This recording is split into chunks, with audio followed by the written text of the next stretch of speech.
Welcome to the Tech Egg. Don't get scrambled. Enjoy the video.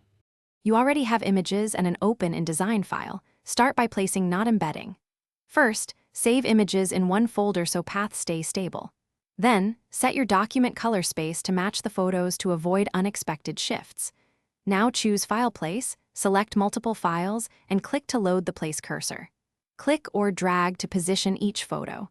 You do this to keep file size low and maintain editable originals once placed. The Links panel will show live references. Once images are placed, focus on frames versus content so layout stays clean.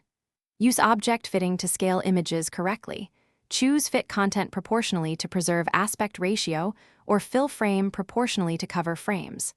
When resizing manually, hold Shift to lock proportions. Meanwhile, the Links panel tells you if an image is modified or missing.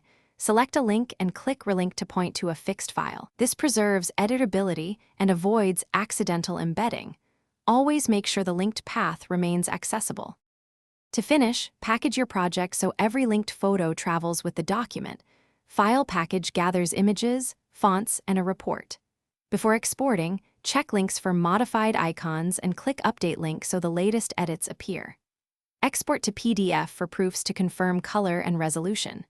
If something goes wrong, missing, or low-res images, relink to the original file path or switch to high-quality display. This usually resolves preview and resolution mismatches and prevents unexpected low-quality output. Thanks for watching. Consider subscribing if I helped unscramble your problems.